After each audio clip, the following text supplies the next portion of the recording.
So before we started recording, Hakeem asked me if I actually enjoy weddings because brother JT is going on a wedding right after the recording of this podcast. He's going to tell us more about that. But I fucking love weddings. I don't know how weddings are in your part of the world. And I've been to my fair share of very shitty wedding experiences. And no, not when I was a little kid, because there's this meme that goes around, which I really like, which is like a video of a child from the West, and there's a storm brewing outside, and the kid can't fall asleep, and it goes to his or her parents' bedroom, snuggles up to their parents and says, Mommy, I can't sleep because there's a storm outside. And then there's a picture of a fucking Balkan kid at a wedding at 4 a.m. falling asleep, even though everybody around him is dancing like the fucking trumpets are playing, fucking drums are hitting, and they can sleep as tiny little babies. Your dad pokes his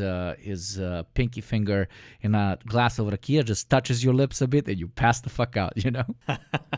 No, the thing is with weddings, I don't know. They can be fun, but I don't like when they're like multi-day ordeals, and they have activities and shit. I'm not about that personally. I just want to go. I want to have the food, and then I want to leave. I couldn't care less about the two people getting married. I guess we're modernists in that way because I want the wedding to be about the music and about the food and whoever drinks about the drink and about the dance. And then it lasts as long as it lasts, like the actual party, and we just finish it. But when it's, as you said, multiple days, or even in one day where you have to do these 5,000 fucking traditions, all respect to the traditions, but it feels like a waste of time. I don't know. My neocon brain doesn't activate when a guy has to cut a pie in half and then throw it at another guy, and depending on how it falls, you're either gonna have a girl or a boy or some stupid shit like that. It's just It's all fun for the boomers. That's what's important. I've never been to a multi-day wedding thing. Is that a thing for both of you guys? Oh, you're missing out. Oh, yeah. Oh, yes. Oh, yes. Man. Wow. Dude, it's like this. You show up, right? You say you greet every single person in the wedding, which is like 800 people that you have to get around to greeting. And somehow you know all of them, or at least you know of them if you don't know them directly. So you shake hands, you do the cheek kissing thing, and when it's like hundreds of people, this takes like half a day. And then you stay and you mingle and you talk about fucking nothing basically. And then it comes to the first meal, and then you have several like stages of meals, and then the actual wedding that takes place, or the walim, like the gathering of people. And then you go and you shoot guns. Hell yeah, classic. That's another thing. You go and you shoot the guns. Then there's the dancing and the singing, and you have the like super reserved like old grandpa that starts busting out. They get fucking down. These moves that you've never seen before. It's like, how are your joints so nimble? You're like 80 years old. And that's ignoring the grandmas. Oh my God, when the grandmas fucking get down. When they like, in my part of the world, when they grab the little handkerchief when they're at the end of the row of fucking dancers and they go like, pa, pa, pa. It's absolutely beautiful. you just say, oh my God, that's going to be me one day, and I don't mind it. Wow. Jeez. Yeah, our weddings here are like, at least the ones I've been to are I don't know, maybe 5 hours, something like that. Like you show up, you say hi, then there's a ceremony which lasts maybe 20 minutes, and then there's a reception, and then everyone leaves. Very short. If you don't have like an entire platoon of women ululating, then you don't. For those who don't know what ululating is, it's the la la la la la, that I can't do it. But every Arab woman is born knowing how to do it. I don't fucking know. But yeah, if that doesn't go on for like 30 minutes, then is it really a wedding? It's a cheap ass wedding. Everybody in the neighborhood is gonna be talking shit about it for at least 2 weeks. Not like most weddings over here have become one-day weddings at this point. Because like everything in this podcast, capitalism, nobody can afford to do a 2-day wedding, but or even a 3. Oh my God, you have to be like bourgeoisie next fucking level. But 5 hours, come on. I mean, if it starts at 4 p.m., it has to last at least till 2-3 a.m. right? Wow. If you're not chronically sleep deprived after one of these, then by the way, it depends. Hakeem, my love. Oh, sorry, go you ahead, just said wow. To like it lasting at least 10 hours. 10 hours. Yeah, that's a lot. Yeah, that's excessive. Yeah. Like the one we're going to tonight. I mean, we're expecting this to be kind of a longer one. The guests get there at like 5. We're gonna get there a little early to prep. But the guests will get there around 5, and then there will be the ceremony, which will last like, I don't know, maybe 15, 20 minutes. Then cocktails and food and dancing, and probably wrap up by like maybe 11 at the latest. I don't know. But do you go to an after party after that, like the closer friends or the more crazy people? We're going to be out in the middle of nowhere, so probably not. Maybe in the hotel rooms. There's no hotel. We're like at a barn. Okay, Sorry, wherever Governor, you guys are it's a lost sleeping, cause. like where are you going to be sleeping? So where are you going to be sleeping there? I don't think anyone's going to be sleeping there, honestly. I think everyone's leaving. But how do you drink? Because you got to You drive. drink- Well, you just, you drink responsibly. Oh my God! And drive? You cannot drink responsibly and drive. Oh Lord! Oh Lord! You're getting a talk down by fucking Ugopnik about drinking. No, what? How are you supposed to? Or is it just a sexism thing? Like all the guys drink and the women don't, because that's what happens in my part of the world. Oh, wow. No, everyone's going to be drinking. And then, yeah. I mean, okay. Yeah, I mean, less school shootings, because more young adults are gonna die. Less kids in schools. Less school shootings. That is how the electrical materialism works. But nah, It's not a Deprogram episode without a school shooting joke.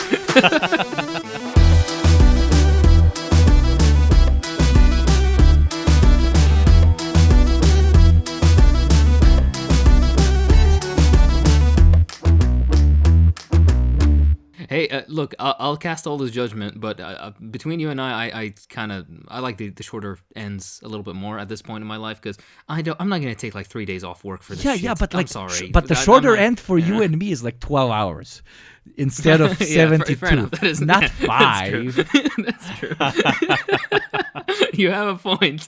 You make a salient point, my friend. Me and Hakeem are not married, if anyone doesn't know, so we will definitely bring JT to an intense experience if we don't get into a massive suicidal fight by then, or if a much bigger chance neither me or Hakeem ever get married. So, because no woman would ever love us, because we are literally very cringe. But any human would be lucky to have you both. We're podcasters. It's not possible. Anyone would get the ick the second she hears you're a podcaster. Man, we're like the peak of male human performance in capitalism. Podcaster, Exactly right. literally. The only guy who doesn't want to blow his brains out every morning. Because we want to blow our brains out every morning and evening. Yeah. Yeah, exactly right. The only thing we need is NFT investments. Oh, yeah. Just to be the full package.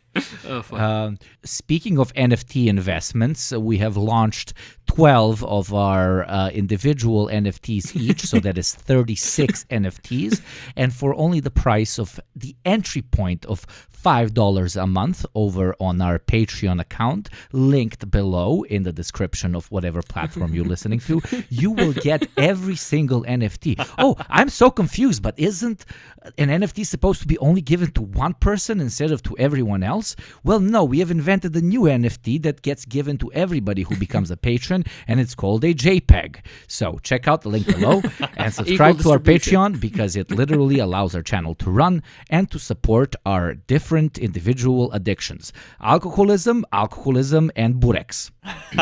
Yes, exactly right. Fuck, Habibi, the cheese burek. I am an addict. Do you know what? Sorry, side note.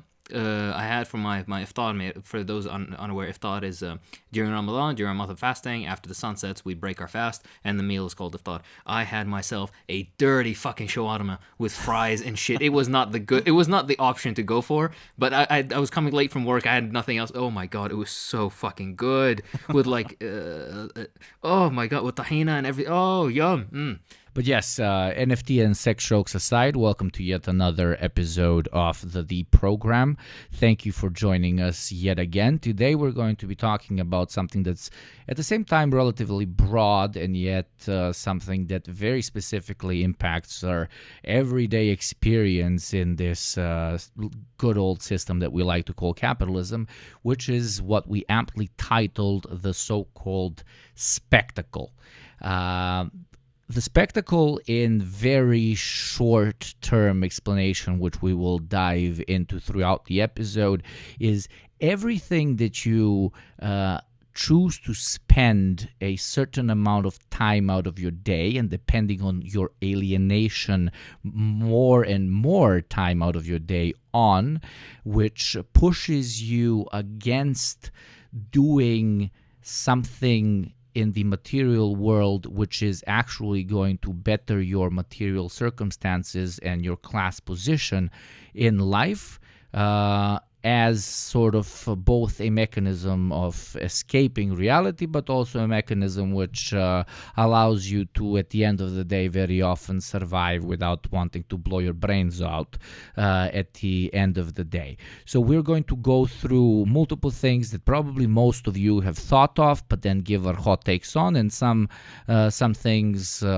which fall under the umbrella of the spectacle, which you might not have thought of originally.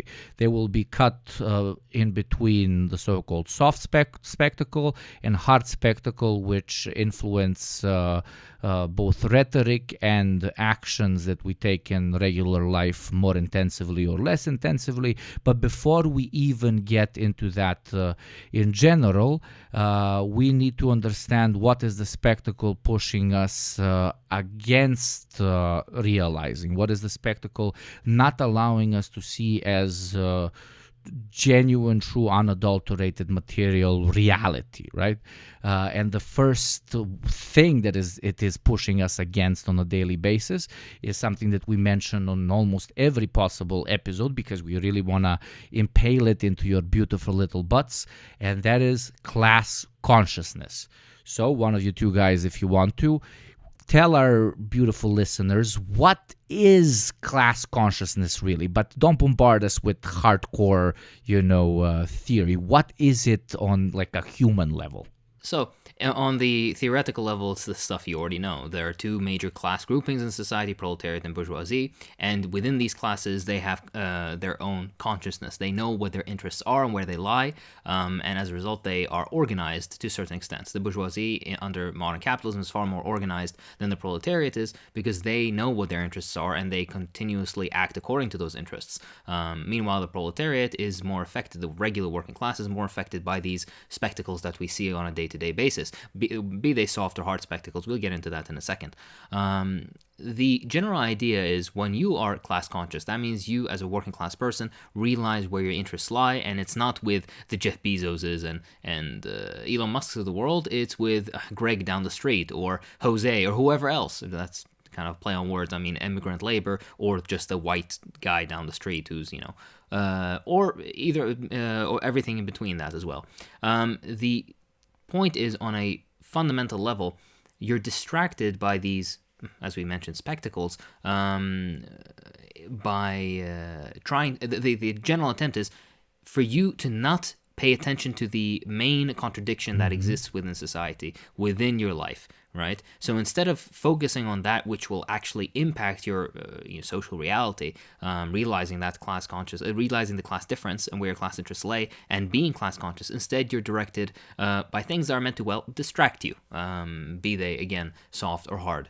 So just a general delineation that Yugopnik made very nicely. Soft is more things that are, I guess, more distraction in a, let's say, not so serious way, while hard spectacles are those that you see reflected in the general political milieu that you live in. Milieu, environment. Milieu, you know what the fuck I'm trying to say. It's French. It doesn't count. Yeah, French is a waste of time. Concepts that directly hit as a counter argument to class consciousness. Well, soft spectacle, you can have class consciousness and partake in soft spectacle, but hard is at the direct opposition of it, because it explains the problems you have in life as not coming from class conflict, but coming from the spectacle that it's trying to sell you. Exactly right.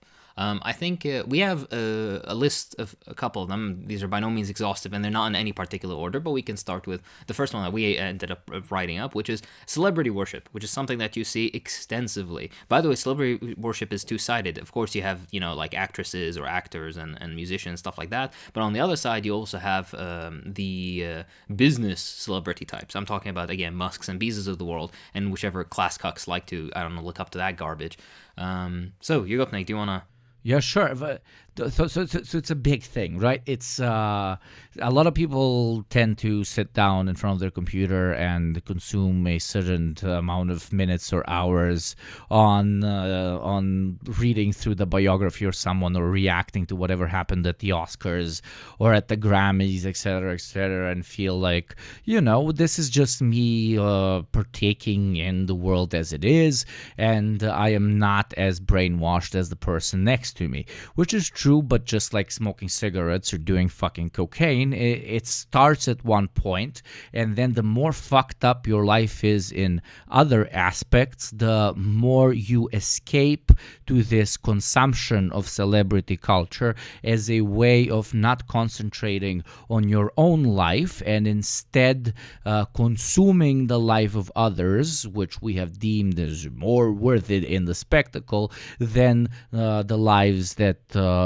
we are living in, like, sorry to repeat myself, but in the material world. So you see, one dude get up to another dude who just told a joke about his wife who has a problem with losing hair and slaps him in the middle of the ceremony. So there you gotta ask yourself, okay, why do I care about this specific action? And then you tell yourself, oh, I care because this is popularizing violence. But then you should ask yourself, okay, violence is happening all over the place every single day. I can hear my neighbor upstairs beating the shit out of his wife all the fucking time, and I don't react, yet I am reacting so intensively now. Why are you reacting so intensively to that slap in that specific moment? Because you have already bought into the spectacle of what are the Oscars.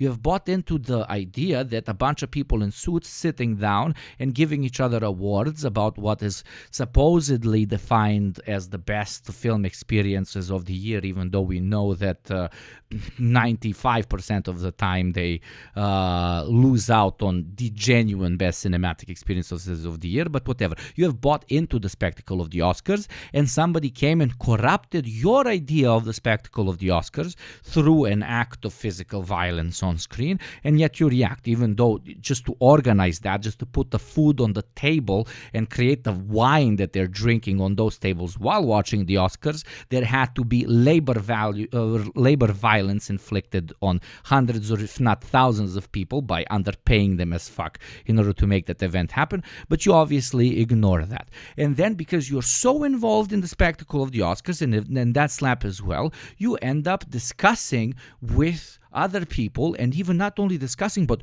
sort of like volunteering and putting in so much both physical, emotional effort and time in combating this corruption of the spectacle that you respect so much, that you manage to actually change people's minds and sometimes even push them towards your kind of side of the argument about something which genuinely at the end of the day does not materially matter, instead of spending all of that time and all of that effort of quote-unquote activism pushing things that actually do have an impact of the world. So very simply said, celebrity worship is thinking that what celebrities do impacts your material situation in the world, and that therefore you must choose a side in the conflicts which exist among celebrities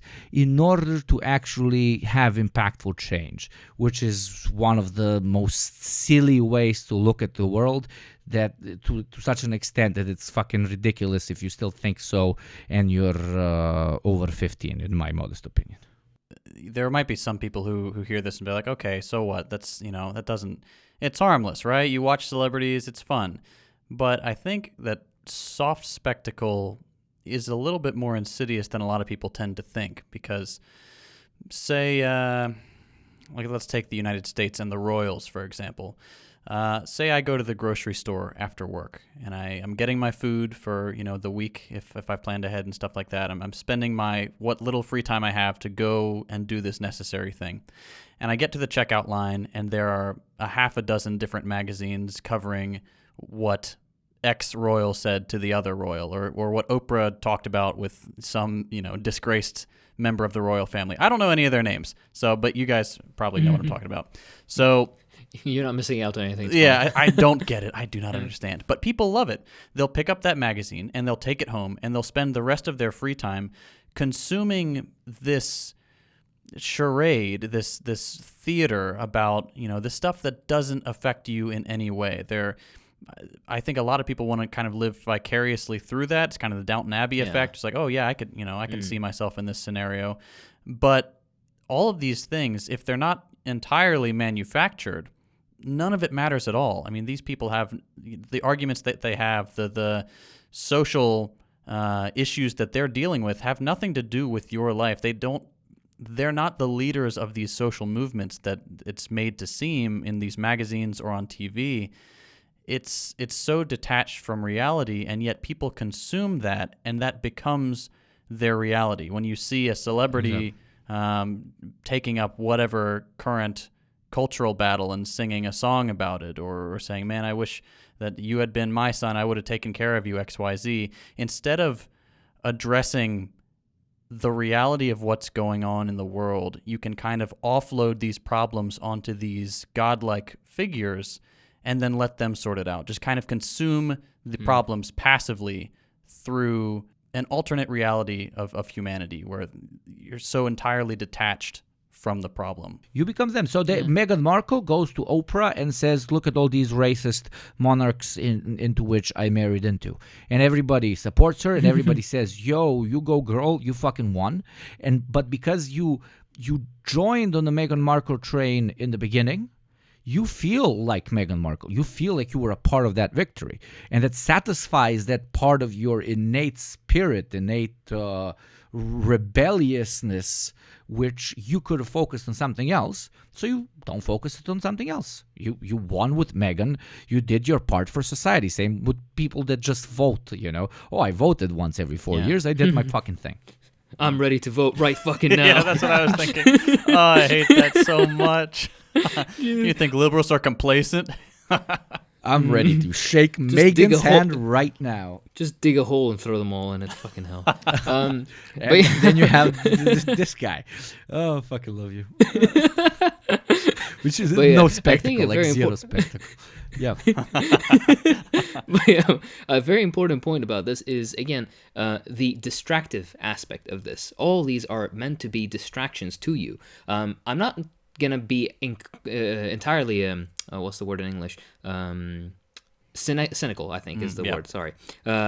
I'm not going to be entirely cynical and say, oh, this is a directed effort to distract you from the realities. Oh, dystopian 1962.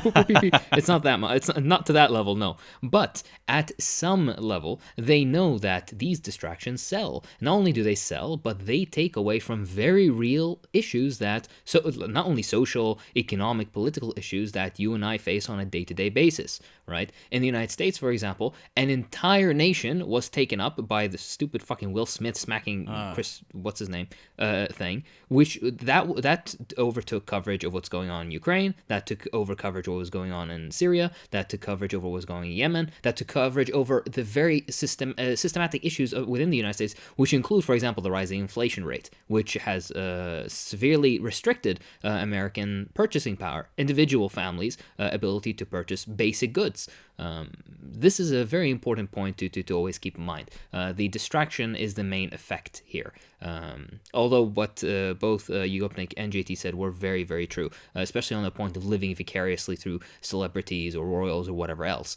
This weird fairy tale idea that, oh, you wake up one day, you're a peasant, you wake up one day and, oh, but you're actually a princess the whole time. Oh, that bullshit, right? It's the same modern thing. And this ties into the concept of, for example, the bootstrap propaganda, which is a form of hard spectacle, which we'll get into in a minute.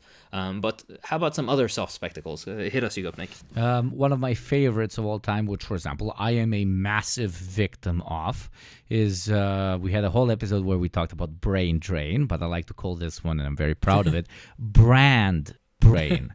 Where for some reason you reach a point where you have gathered a certain amount of money and you're at a certain age and you see your fellow friends, which you at that point start to look at as competition. And when you sit down, everybody had that, and a nice dinner, be it couples or without couples, and you're eating, and they say, yo, what's up? How's life? What's going on? And then one of the people at the table says, I got a promotion. And then another one says, I'm getting married.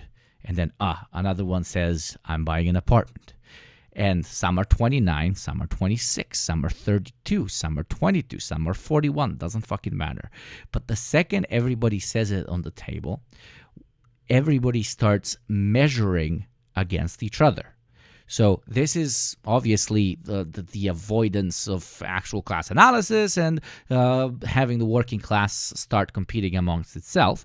But in my opinion, the reason I call it brand drain is because all of us together are getting ripped off on a major scale by all of our employers, bosses, governments, etc., etc. And instead of concentrating on that, we concentrate on how less or more we are getting ripped off versus how much he's getting ripped off. So we all know we're getting ripped off, but instead of concentrating on the getting ripped off, I'm like, oh, motherfucking JT's getting less ripped off because he's making 2K more than me. Oh, motherfucking Hakeem, I'm better than him because he's getting ripped off by 1K more than me. And this competition on who can hoard more of what is considered a social status of wealth and success, and this isn't just a Gucci bag, which I fucking like. I'm sorry, I'm brainwashed. I am.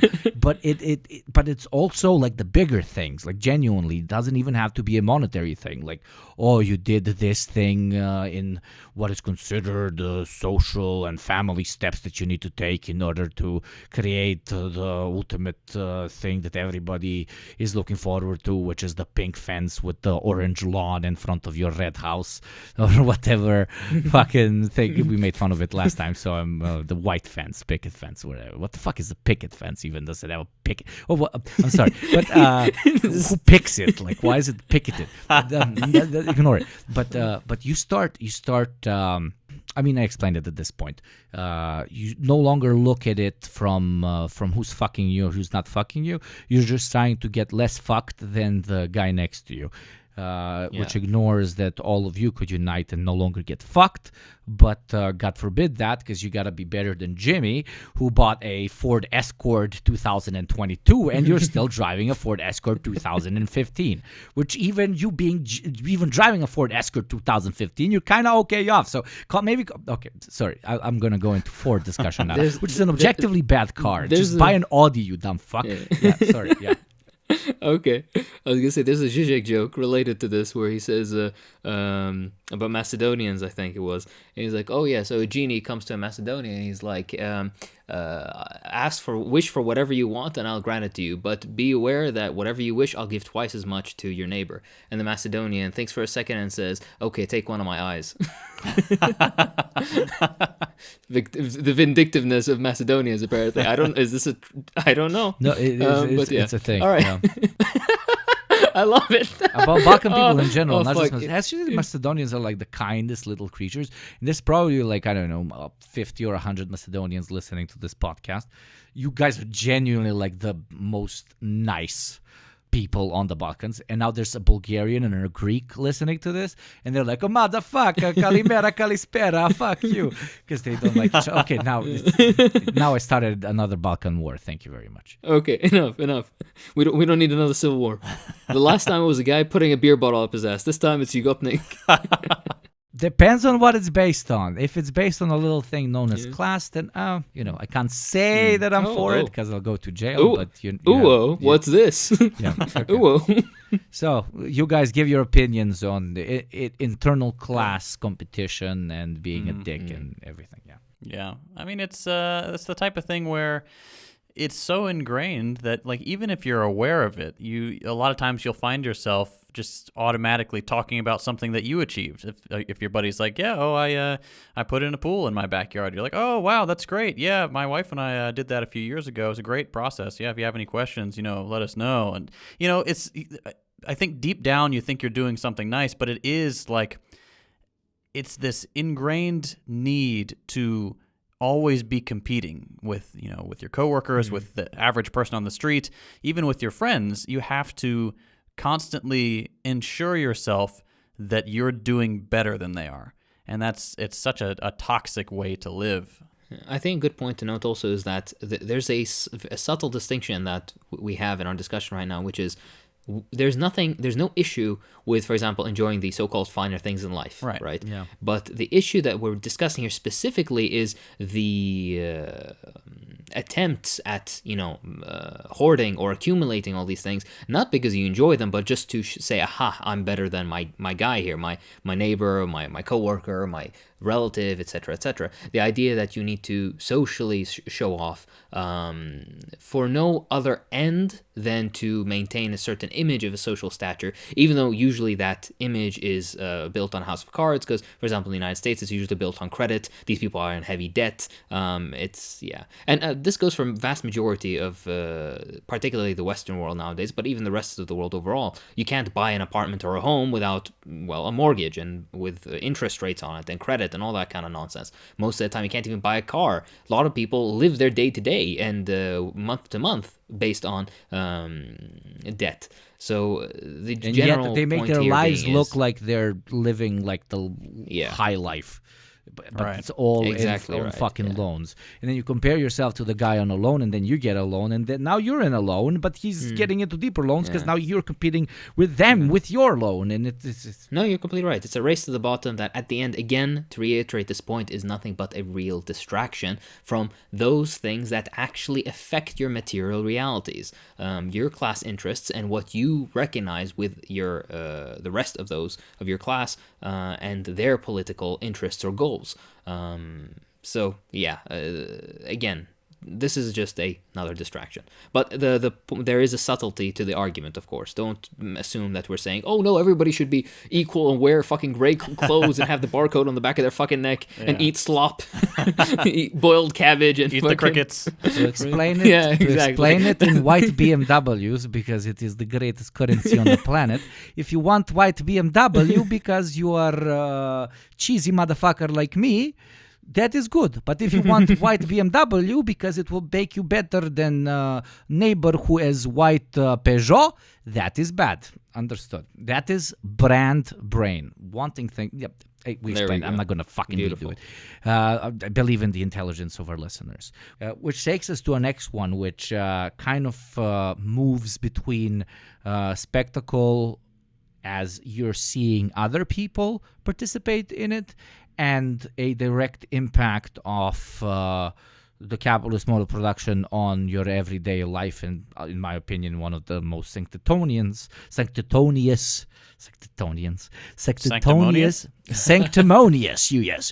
of the most sanctimonious things in human existence, which we have amply titled relationship monetization, which has completely overtaken the idea of looking for a partner for the sake of romantic belonging, the feeling of being genuinely understood, of compatibility, of understanding what one needs and delivering to them as a sort of beam of support, and instead is kind of returning to something that has for a much longer period of time existed as the definition of relationships, especially since before the 50s and 60s, so-called relationship monetization, in which the spectacle of being well off by finding a partner which is going to make us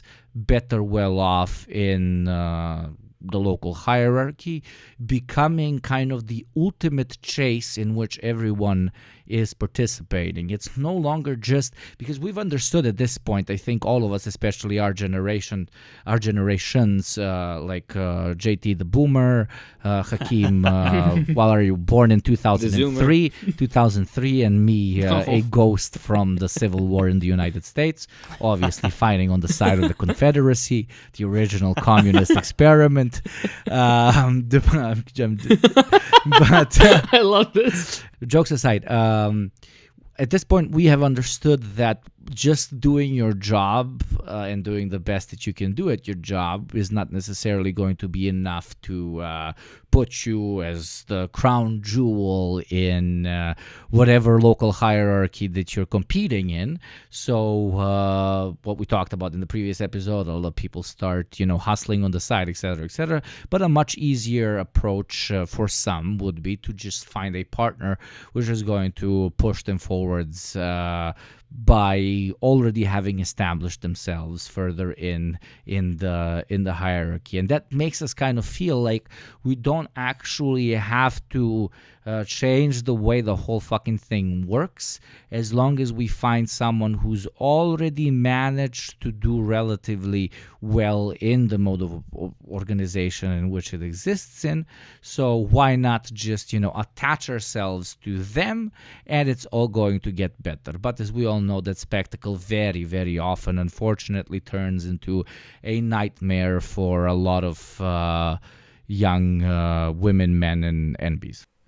Yeah, exactly right. It's a very important discussion. It also ties back a little bit to the previous point, but the entire concept of seeking people for social climbing, not progression. What's the social climbing? Climbing. Thank you. Yeah. That's the thank you. Yes, exactly right. I love how JT is. Do you know what JT is like the teacher who's watching you give a presentation, and then when you fuck up, he just interjects with the correction. I love it. Exactly. Glad to help. That's my contribution.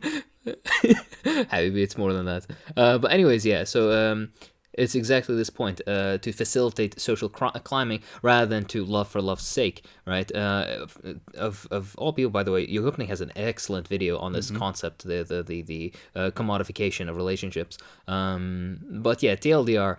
Actually, to bring up a nice little quote, a quote from the Prophet ﷺ was that when people seek a spouse, they look for four things, right? They look for beauty, they look for wealth, they look for lineage, and character. And he mentioned specifically that character is that which you should center on. Like, for example, as a Muslim, as a believing Muslim, then that's the most important factor. All the other stuff, of course, have some importance. But at the end of the day, if you were to truly love, then you would love for their character. And this kind of carries on into... This doesn't carry very well into modern capitalist relationships, because if you were to love for a character, then you're not gonna you're not gonna meet somebody in your own social bracket. And I remember I saw this on a comment one day. It's like, people should date within their tax bracket, which there's something so funny about this concept. But exactly right. The idea that you need to be within your specific bracket, you need to be of the same particular background, and you should get either equal to you or better than you, because then this will facilitate this rising in society. And again, this facilitates several other distractions, not really in this point from class consciousness, but more from interpersonal relationships. And this we'll get into once we enter into the heart spectacles. Actually, a little bit later. How about this? I can actually touch on it now. The current way that we go about interacting with one another and relating with one another has been so thoroughly atomized, because capitalism, since its rise to predominance, has had an expressed goal of trying to break up as many familial connections and relationships between people as it can. Not because it's insidious or evil, but because individual households, for example, hypothetically, let's assume that me, JT, and Yopnik are brothers. We are in one sense, and we lived under one home. That means one grocery bill, one rent bill if there is rent, one utility bill, usually one car, stuff like that, right? But if we're all in individual homes, then that means 3 utility bills, 3 rents to pay, 3 cars, 3 grocery bills, etc., etc. As a result, there's more profit to be extracted. Not only this, but and this has been extensively proven through research, that it's the psychological effects on people are on the wholesale fairly negative when it comes to this atomization of individuals. Also, by the way, atomization of individuals means that rather than, for example, having a nuclear family where the traditional patriarch is the breadwinner while everybody else in the family just kind of contributes in their own way, but otherwise doesn't actually have to go and slave away in the mines, this changes to the fact where the father has to work and the mother has to work, and the second the child reaches some decent age of labor, they start a part-time job when they're 14, and then they start working a semi-full-time job when they're 16, and then all throughout university they work a job until they graduate, etc., etc. And now we're entering also into this side discussion of, everybody should have a side hustle. So now that's why your mom is slinging Herbalife and your dad is trying to sell some shit coins to you. I don't know what he's doing. But instead of liberating your mom from your dad as her bourgeoisie, she just replaced the dad as the bourgeoisie with an actual bourgeoisie. It's so fucking crazy. Exactly right. The capitalist feminism, bro. Exactly right. Fucking brilliant, man. Yeah. Liberal feminism, which is sold mostly by men, hilariously. Yeah, of course. Anyways, of course. That's a conversation that we'll enter into on another episode, of course, with a relevant guest. But anyways, the point that I'm trying to make is this kind of ties into medication. In the same way that, by the way, there's a lot of nuance in this conversation that I intentionally am not covering because it will extend the episode needlessly. There we go. We just found it. Family wasn't always... JT, the part where he talks to an invisible person. Exactly. That's what I was thinking, because I hear it in the back of my head. I was like, okay, the nuclear family, of course, for example, for the vast majority of African American families in the United States, there was no concept of nuclear family. Okay, Kafi, let me just fucking finish my point. Right? Because they had to all go to work themselves, both the father and the mother, and usually the kids as well. Poor working class families also had to go to work. So there's nuance, okay? But please, understand that I'm trying to give a surface level analysis. Anyways, who's that nuance guy? Where is he? I never met him. Jesus Christ. Okay. Anyways. So, this ties into the medication point in that something very interesting, mind you, the countries that you look up that say, they have the highest rates of happiness. We have objectively measured happiness by, I don't know, feeling penile luminescence or God knows what, is like the social democratic paradises, right? Sweden, Norway, Finland, Denmark, etc. Interestingly, the countries with the highest rates of antidepressant use are also those same social democratic countries. Those social democratic countries are affected by almost everything that modern day capitalism causes, but with the sharp edges somewhat blunted. So they have incredibly atomized interpersonal relationships, and nuclear family structures are more or less degenerated. The attitude towards life isn't that, work is a means to just basically maintain a certain living standard, but you work because you have to work, right? You get up in the morning at 7 in the morning, you go to work, you come home at 5 and 6, you have a meal, and then you go to bed only to repeat the same thing. And in the weekend, you try to recoup your broken body from the labor that you had to do, only to repeat this until you reach 60 or 65 or 70 or whatever next age they're going to try to increase it to, before you retire into a decrepit state and die a meaningless life. Sorry for the the bummer on that, but that's the general way that life happens in these late stage capitalist societies. And the way that they try to get around this, right, isn't by actually going at the material conditions and solving them. It's by, medicating. It's, for example, society is intrinsically broken and you can't relate to your fellow man and you're heavily overworked. You must have a severe disbalance in your neurochemical pathways. Here, take this fucking Tic Tac, and then this should. You're anxious all the time because your boss is fucking harassing you and giving you work that needs to be done in 18 hours just for 8 hours, and you feel anxious all the time. You can't go to bed and you're fucking getting shakes and you're sweating and you're being passive aggressive towards everybody. Let's solve that by giving you 20 fucking pills, bruv. You don't need an SSRI. You're alienated. That's the reason that you have these issues. Of course, that's not to say that they're, anxiety disorders and depression, these aren't real things. Of course, they're real things. But there is a general overdiagnosis when usually the cause of these things is something underlying in your social existence. But sorry, we're gonna get shit for this, but I gotta say, but nobody wants to address the causes. You're a doctor, tell me. That's true. Right, JT? Nobody wants to address the causes. They just want to medicate the fucking problem. Yeah. All the fucking time. Because medicating, it's the same thing. It's the same thing. Think about it like this. You know how you have industrial farming, and you have these animals that, for example, chickens or whatever else, and they are not allowed to move. They are medicated with antibiotics so they don't get infections, so that they can increase yield, to increase profits, etc., etc. This is kind of the same thing that's happening to you.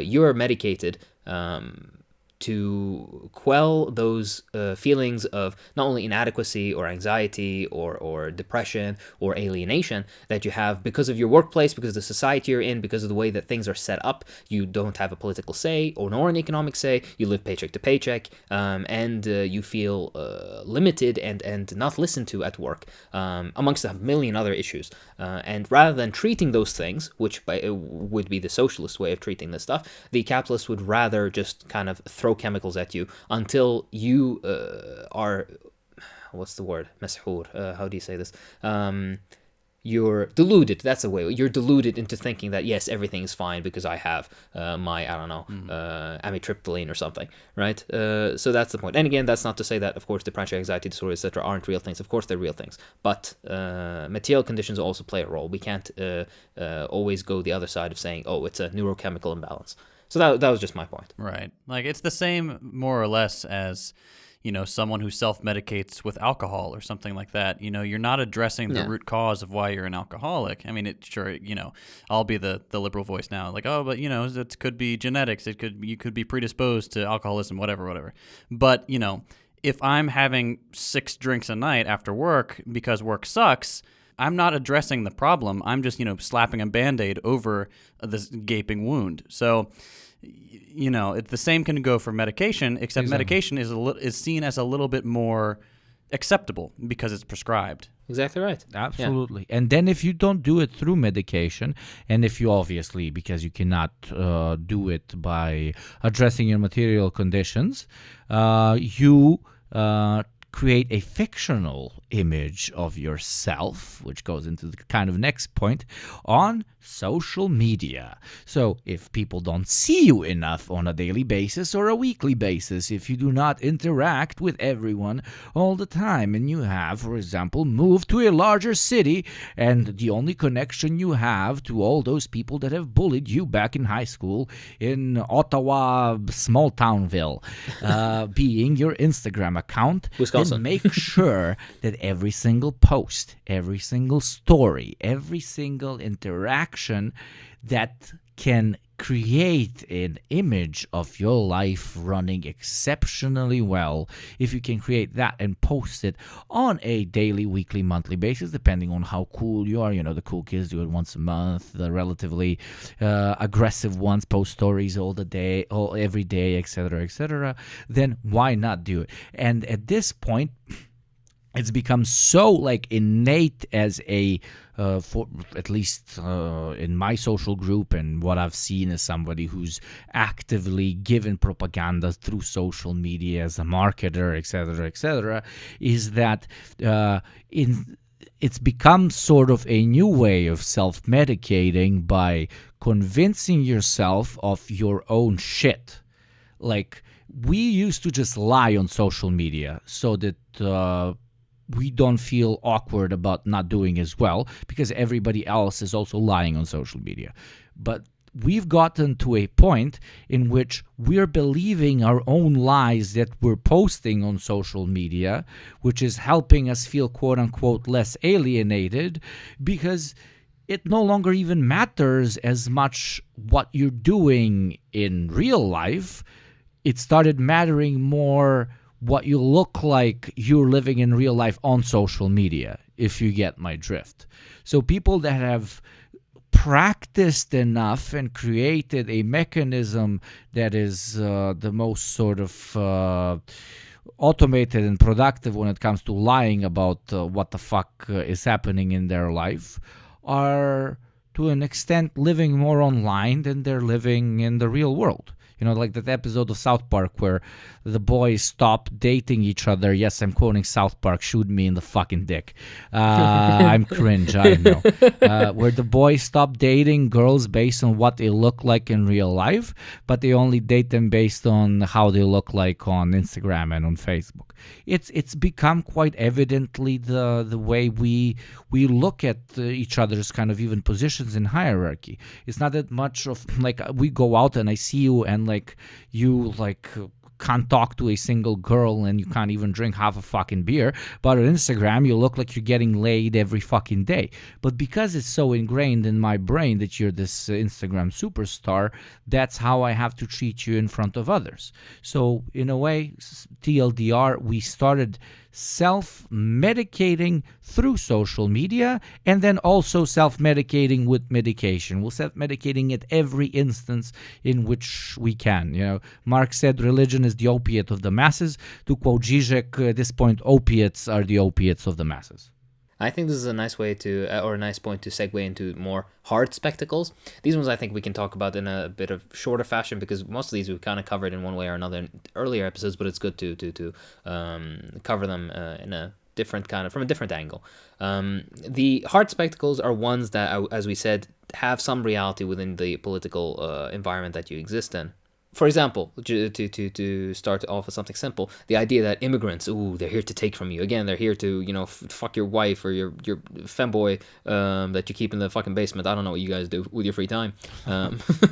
But yeah, exactly. That immigrants are coming here to take your jobs. They're here to molest your women. They're here to take opportunities away from you, hard-working white man. When in reality, of course, the interests that you have and that immigrant are pretty much one and the same, so long as you're both of the same class. By the way, interesting point. When somebody comes from Guatemala and they walk barefoot crossing borders with just a plastic bag with some clothing in it, they're considered a filthy immigrant. And do not come to the fucking borders. I'm gonna come. Sorry, stupid. But yeah, that's what they expect them. But when it's, for example, let's say a rich Guatemalan who has a direct stake in national industries and has money to throw around and flies his private jet to New York and whatnot, this person is let in through every single door. No racial slurs are thrown at them. No idea or characterization as them being some filthy illegal immigrant. No. This is an esteemed guest. Dare I say, could possibly be an expat from Guatemala to the United States, right? And again, this distinction happens because the class interests are different. The bourgeoisie know they know what game is being played, and they know which side they need to play in order to remain in with their power and privilege. Meanwhile, the working class have this foggy, obfuscated view that doesn't allow them to see what's that American saying? The fog from the trees from the fog, the grass from the trees. The forest for the trees. Yeah. The forest for the trees, which makes no fucking sense because forests are made of trees. Without trees, mate? Right? Actually, no, explain this. This is bullshit. Explain this. I've thought about it. Forests are fundamentally made out of trees. I have the power of the internet in all of my devices. I could just look this up, but I've thought about it instead. And what I've come up with is, so when someone misses the forest for the trees, I think what they're saying is that you're focusing too much on the details to see the big picture. I believe. I think that's what that means. Listeners, roast us if we're wrong. That is actually quite intelligent. All right. It is, but then it's not useful for my purposes. But whatever, I think the foggy point lands regardless. Okay, it's the working class is in Silent Hill. All right, the bourgeoisie is in Far Cry. That's no. It's actually it's a quote against monogamy, because by concentrating on the trees, on the individual people you can date, you miss the whole forest you can fuck. Okay, Kathy. Surely that's it. Yes, that must be the definition. Yeah. All right, fuck. But anyways, so that's the general point of immigration. It's just we've discussed this extensively before. But another one that's similar, and I think we can kind of all give our sides on this, is on this other side of the coin. Women. Ooh, the women are here to take from you. Women. Sally didn't want to fucking go to your 14-year-old middle school dance or whatever. So now the whole world is against you, and women have created a matriarchy in which you're a completely oppressed white man. They're gonna come and take away your fucking Blue Yeti microphone and your what's the gaming keyboard with the micro switch keys, or the fuck the clickety clacky ones. Your Razer gaming keyboard. They're gonna take. Yeah, they're gonna take away your Razer gaming keyboard. They're gonna take away your piss bottle for those long league sessions, right? That's what they're gonna do. Fucking hell, Jesus Christ, gamers are disgusting. Fucking hell. I'm sorry. I'm sorry. I say this as somebody who used to play video games extensively when I was in high school. The modern image of fucking, whatever. I'm not getting into it. Everybody has their fun. You can have your fun, but at one point, okay, please have a shower. Yeah. Anyways, showers are female propaganda. I'm saying this. Exactly right. Yes. Oh God, this reminds me of this fucking. I don't know if it's real or not, but I remember I saw this picture once. A friend of mine sent it to me, and it was some, I don't know, anime convention or something in the United States, and there was a picture on the bathrooms, and it's like an anime figure or like a drawing, and the text says, "Oh, showers are sexy. Take one today." I'm like, oh no, oh no, fuck. I don't believe people like that exist. But anyways, they do. I worked with a couple of them at Best Buy. Oh boy. Fucking greasy hair and shit. Jesus Christ. It's like that picture of a guy holding up the sun, and it's like shining at demons, and the demons are terrified. and kind of the quote of the post is, when you walk into a board game convention and you show them soap. Oh my God. Oh fuck! These are all jokes. People don't take this too seriously. Anyways, I don't fucking shower, idea... so don't worry.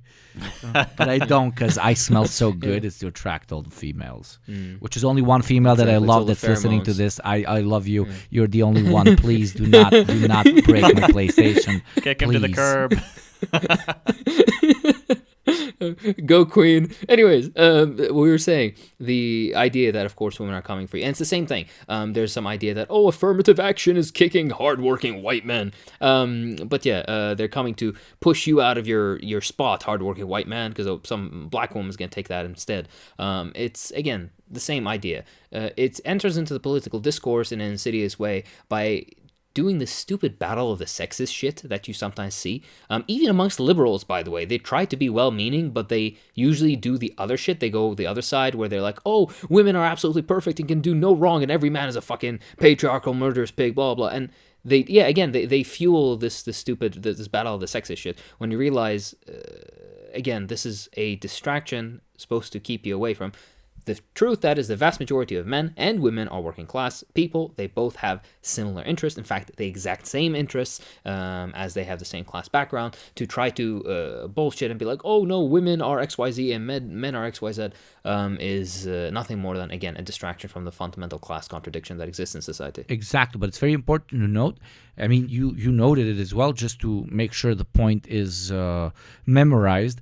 That the spectacle exists, which is being sprung towards working class, majority men, etc., that women and immigrants are coming to take your job. There is the other side of the spectacle, which is not coming from the conservatives, but from the liberals, which is telling you that the system is going to be a bit more just and a bit more okay, and that it, in the long run, is going to actually become good by having more black capitalists, by having more female CEOs, by having female a 51% female police force, by I don't know, the fucking guy with the whip. The whip is attached to the electric wheelchair, and it's like flapping the whip. Like imagine the slave owner. What his name? Steve Jobs, not the other Steve. That was actually smart Steve. That actually said some cool shit. What was his name? The guy with the black holes. Oh, Stephen Hawking. Stephen Hawking. There we go. Stephen Hawking. Just like if Stephen Hawking's like driving the machine, it's like, you will be slapped, and it's then it's okay. It's the world is becoming a better place. But so I just wanted to mention that spectacle also exists, which is also very often directed at minorities, at people with disabilities, etc., to make you think that you shouldn't necessarily feel bad if you get to be the top one, and it pushes you towards kind of being more accepting of becoming a class traitor, which you guys actually could be the greatest leaders of revolutionary movements because you get the most of the boot. That's why at this point they're trying to recruit you a lot more than they're trying to recruit some other groups, because obviously they see you as the biggest threat. And I know it's none of my business to be telling you this, but I'll still do it because that's my demographic and we do that all the fucking time. Just try to remember that at all times, because they will be coming in with better and better offers because they know know that blue-eyed motherfuckers ruling shit is just literally bad PR. And marketing people like myself will repeat that to them all the fucking time. But the CEO might be brown, but the stock owners are definitely not. The only people who are brown and black are the underpaid workers in the third world that produce all the things that are being sold by this LGBT-friendly POC welcome. Oh, you know, it's I remember I saw this picture. It's some business in the United States. It's like, I think a cafe or something. And it was like, we welcome everybody, LGBT, POC, like, and they have all, you know, all the buzzwords, right? And then underneath it, it says bathrooms may only be used by customers. By paying customers, yeah. By paying customers, Such yeah, a exactly. fucking I classic. just realized.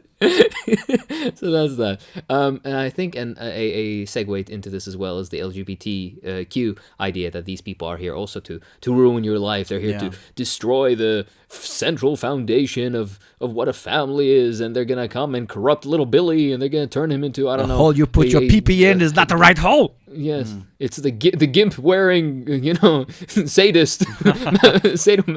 Like that's what we're gonna turn little Billy into. And again, it's the same stupidity. All right, the political. Which hole you prefer, sorry to be crude, but which hole you prefer doesn't make doesn't really make your political positions or reflect your class realities. There are some people who are of the LGBT community that bring shame upon the LGBT community by being absolute class cucks, like Pete Buttigieg or whatever his fucking name is. Yeah. I'm so glad, like the train wreck of his, was that a presidential campaign? I don't remember now, but Train wreck because he's transportation secretary. Nice. He's super Exactly right. successful. Like, That- it's not even a train Yeah. wreck. He's doing so fucking well. It's depressing. Yeah, but I still remember that interview of him where he's like, "Oh, do you think people should have right to food?" And then he's like having such a hard time giving the politician His answer. dad is a to Marxist. basically, His dad is a Marxist. It's insane. yeah, a tainted seed. I don't know what to tell you. That's failure. what came What a out. despicable failure. Right? Yeah. And not because he's But that gay. also shows- Not because he's gay, because he's a fuck. No. But he Yeah, would, not for at example, all. if he Yeah, was I listening agree. to this, he could spin it that way. Definitely. Yeah. Easy. Yeah. Well, it's just he easy. wants to be. Yeah. He's dollar store Obama, and that's all there is to him. He's just like Yeah. a cheap knockoff, and he's trying to cash in on what he. You know, I hate him so much. But the novelty is worn off. Yeah, exactly. The novelty of having either, the first ex-president, like the first black president, the first gay president, the first woman president. The novelty of having the first, insert social category here, kind of, or And that's a security spectacle Obama, as because they well. realize, hey, we can have. Yeah, exactly right. We can have a black president, but he's still going to drone strike just as much and go to as many wars and defund public Initiatives. what's the word? What we need Initiatives, is thank them you. having better mothers. Imagine if Putin had a better mother. Okay. Exactly. Yes. Oh, I would have breastfed you until you're 3 years old, Putin. If I were your mother or whatever, right? I would have fucking made sure that your foreskin was I clean love or the whatever the fuck she closeted, said. closeted homophobes that, I mean, in my opinion, it's kind of fucking homophobic to say Putin is fucked up because he's actually gay, but he's hiding it. That is why he's doing this shit. It's I have so read stupid. things It's so like stupid. this, like, oh my fucking God. The liberals have a way of showing their whole ass on this one because they'll, they're the ones who will post the pictures of Xi and Putin kissing or whatever. And it's like, haha, got him. It's like, well, you guys are supposed to be, they're supposedly the moral high ground ones. What's going on here, huh?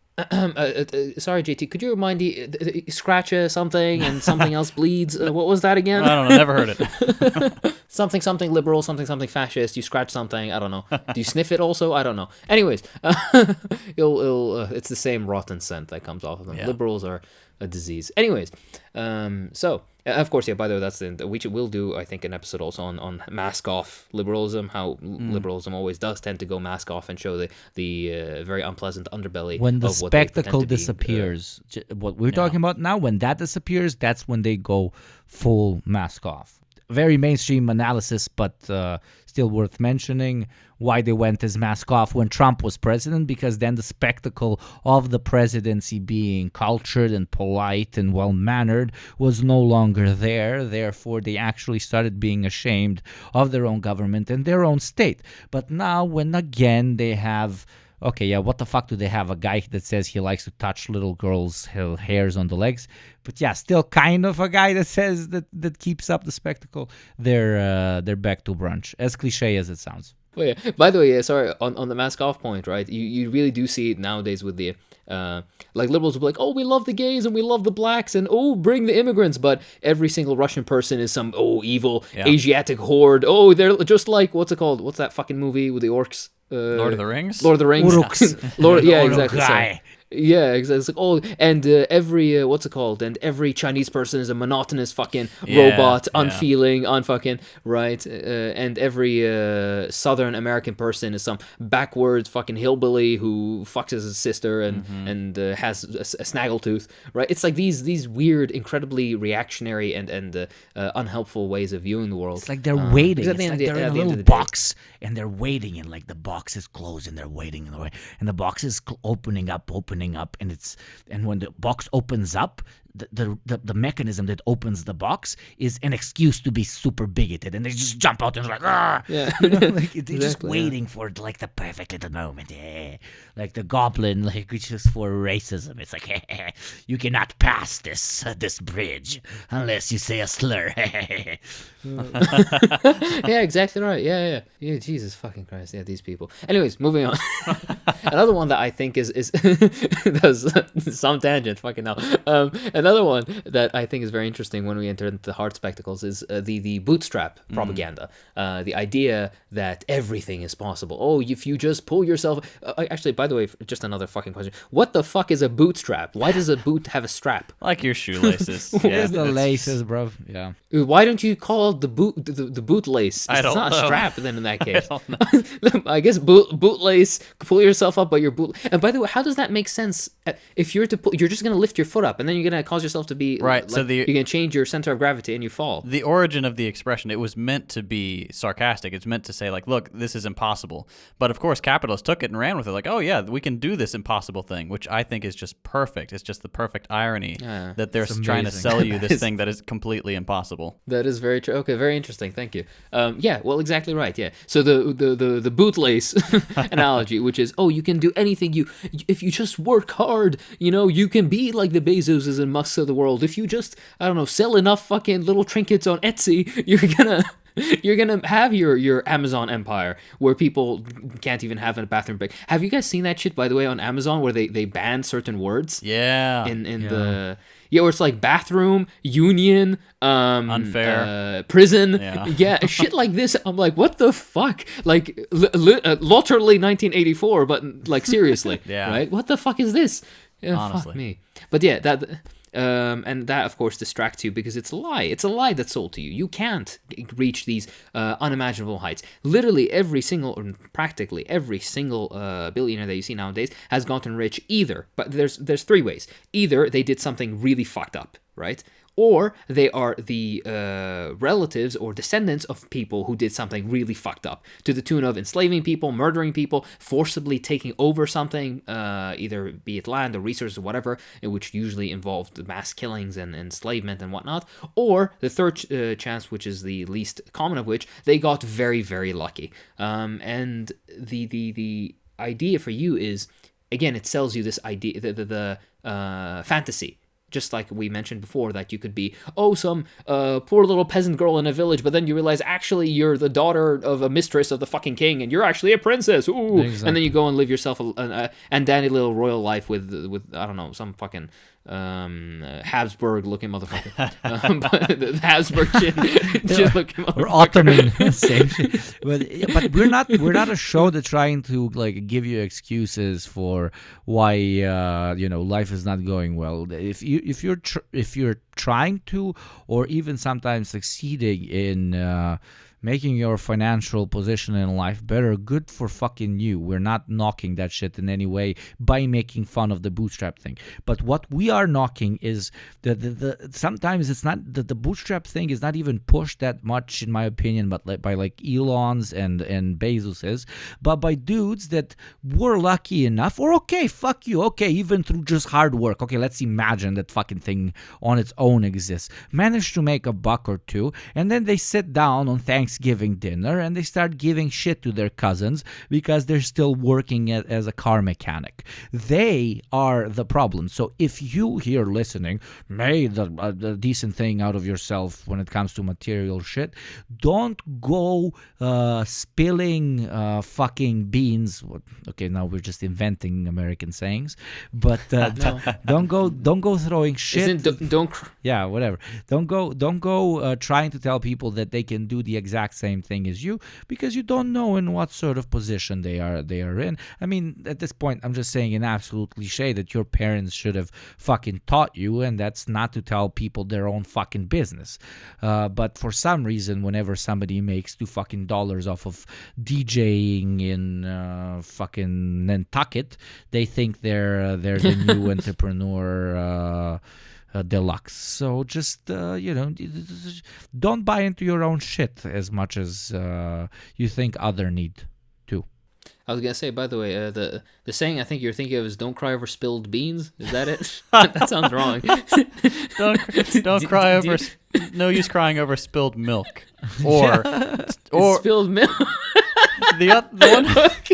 The one involving beans is spill the beans, as in, like, give me the details. Fuck. Which has recently become spill the tea among the youths, which means the same thing. We like to say when somebody's sitting at the table and talking about how big shit they are, we tell them two things. Necessary, which is literally don't shit, like stop shitting out of your mouth.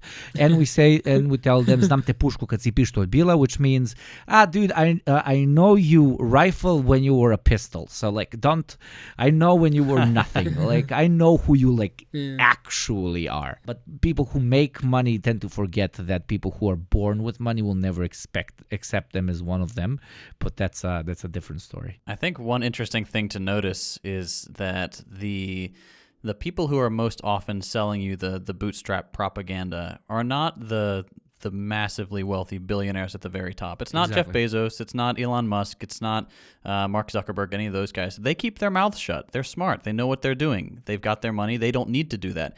They have entire propaganda networks, like the media, that will do it for them. It's Tucker Carlson, really. It's the middle men of the bourgeois class that who don't even believe what they're saying in the first place, by the way. Right. They're more or less actors themselves, designed to toe the party line and sell you a myth that one day you can be like the people who are paying them to say these things to you. Exactly right. And of course, by the way, none of us are trying to say that you can't work hard to reach a certain living standard. But if you work hard and through this, I like this idea, the mythology of bootstrapping, you can get to a very comfortable living standard. But we're not talking about, making $120,000 a year and having the house and the car and, and being comfortable with your family. We're talking about these people who pretend that you can pull yourself up by your bootstraps and then be worth fucking $60 billion. That's what we're talking about. Anyway, sorry, you're going to say something. No, perfectly said. Like, just scale. People tend to forget about scale, and they end up, like, even hardcore communists start being more pissed off at the dude because he's got two fucking Ford Escalades off of fucking DJing than class enemies which are of much higher stature and power. But to the opposite of that, kind of to move towards the next point, is this sort of doomer propaganda, which is telling you quite the opposite of the bootstrap propaganda, that literally nothing is possible. Everything is against you. Capitalism is established, and therefore you have to starve. If you're looking at it from a Marxist perspective or from any other perspective, you're from this group, that's why nothing is possible for you, or even trying in the least makes you a part of the problem. And this sort of liberal moralism ends up hurting so many people and then moving them into kind of the soft spectacle that we talked about of, like, medicating and stuff like that for no reason, that ends up being this sort of snake that eats its own ass that I mention every single episode of kind of a tendency which, in my opinion, ends up is more present among progressive circles, but ends up being almost as toxic as bootstrap shit is among incels and neocons. Actually, those two things are the same. Yeah, I see the doomer mindset a lot on kind of like burned out DSA types who you know were all gung ho about making change through electoral politics, and then they saw how that doesn't work, and instead of becoming more radical and putting in the legwork and stuff, they just said, well, I guess we're screwed, and that's that. It's very disappointing. Have you guys seen that picture? It's a drawing, and it's of Peter Griffin, and he's in a hospital bed, and he has like an oxygen tube on, and then there's Cloud from Final Fantasy, and he has his arm on his shoulder. The meme is like, oh, I told you couldn't handle, and then there's some blank, and then it says pussy. It's like, I told you couldn't handle they, them, pussy. But that's the meme that comes out. But it's like these burned out DSA types, they hang around liberals all the fucking time. And of course, no wonder they're burned out and then become doomers, because you're like, you are hanging around the personification of a limp dick. That's what liberals are, right? They are literally, it's fucking soft and fleshy and incapable of actually producing anything worthwhile. But yeah, it's the Peter Griffin. It's like, I told you couldn't handle being around liberals. That's what I say to these DSA types. And then when you're Peter Griffin and you can't handle either the bootstrap or you're too deep into the doomer thing, boys, what do they come and tell us? Go to war, find purpose. Yeah. I'm doing my part. Exactly right, yeah. Go to war, go when you're 17, 18 years old, you don't even know who the fuck you are yet. Here's a fucking gun. Go to another part of the world where you couldn't even point out on a map 2 months ago, and go shoot those village people that have never done you any wrong and you can't even communicate with, and then go home with crippling anxiety and PTSD as the like veteran assistance basically denies your your requests for God knows what. I don't know what the fuck the look. If you served if you served in the American military and you realized that what you did was a mistake and all that, perfect, good. Then there's nothing wrong with that. And as long as you use that to drive positive change in the future. But if you're an active participant in the American military, you are basically an agent of empire. You are an enforcer of global fascism. That's what you are. There's no positive outcome of you being in this death machine that serves no reason other than to increase profits for a very select few group of people, while pushing forward an essentially anti-human foreign policy that is American foreign policy, which by the way doesn't even serve the interests of the American people. Right. Nah, man, we should invite invite a U.S. soldier that participated in the invasion of Iraq and who is the spokesperson of NATO to the episode. We're probably gonna get like 500 more patrons. I think that's the just from hearing me yell. Yeah. Yeah, honestly, it's not engaging in the spectacle at all. It's not like whitewashing war criminals. Nah, man, that's just yeah. Exactly right, but that's that. Yeah, so distract from the actual situation you have at home. Don't think about why you don't have healthcare and housing and ability for free education. No. Go and kill random innocent people abroad, and then come home, and then we'll give you a little pat on the back and some fucking bullshit token sum of money that, by the way, half the time they don't even fucking get. I remember, I don't know if you'd call it like fucking cosmic justice or whatnot, but a bunch of American soldiers went and served Iraq, served like 2-3 tours or whatever, came back home, and then when they applied for the university stipend, so the government would pay for their university, they missed something, they didn't have a document, some bullshit basically, bureaucratic nonsense, and they're like, yeah, well, too bad, we're not going to pay for your education. So you went abroad, killed people for no reason, and lost 3 years of your life, only to come home to basically, be behind all your peers and still have to pay for your own education. And I've hated enough on the American military. It's fine. I mean, you can never hate enough on the American military, but it detracts from the point of this episode. But yeah, that's also part of this spectacle. Again, another form of distraction, but in this one, it plays specifically on the insecurities of young men who feel the need to like affirm their masculinity, but also have a complete loss of purpose or loss of self. They don't know what they're going to do. They have no drive, so they're pushed into this basically death machine that tries to force them into a quasi brotherhood, which is entirely false, because the second the deed is done, it's just like a gang that's known, or the mafia that no longer needs you. They'll basically not take care of you. They won't sharaduk. I don't know what the fucking word is in English. Dude, the poverty of English is so ridiculous. So I'm not gonna go on another tangent. But it's honestly like the English is so limited. You can't fucking express yourself how you want. Yeah. But yeah, for the Arabs and the who listen, you understand what I mean. Yeah, sharaduk. That's what the fuck they're gonna do. Yeah, they're not going to take care of you. They're not going to pay for your shit. You understand what I mean. Yeah. That's it. Okay, I'm going to shut up now. And just kind of as a last but not least hard spectacle that we would cover today, and there's like thousands obviously, and which we will cover in the future, but it's what we like to call the foreign state is stealing your cereal. And yes, while your local elites might be competing with the elites of other states over the importance of your Choco Puffs, by concentrating, in the words of Lenin, and fighting your local bourgeoisie, you do the most to fight the international bourgeoisie. Therefore, while yes, sure, you can see the errors and the horrors committed by states abroad, it is a spectacle, and I don't think it is deniable. It is a spectacle when you're being sold the idea that somewhere over there in the far east or far west, there is a government far worse than yours, and you should be supportive and respectful of your own, because look at how hard they have it over there. Because plot twist, my friend, those same countries that you're pointing at as oppressing their people more than your loving government are pointing their finger at your own government and saying, look at how free we are, at least we're not like them. So don't be as propagandized as the propagandized people you are thinking you're smarter than. The point here is that Xi Jinping will replace all the milk in your grocery stores into soy milk. So then you're going to have to enjoy your Choco Puffs, your vegan Choco Puffs, mind you, with soy milk.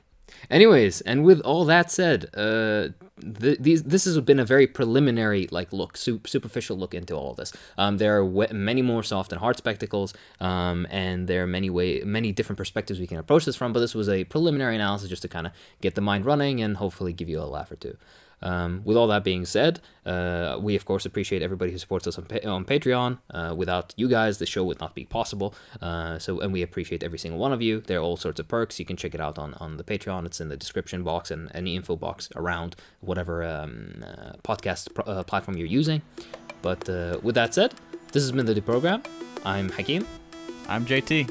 And I'm Yugopnik. Don't jizz in your car. Oh, God.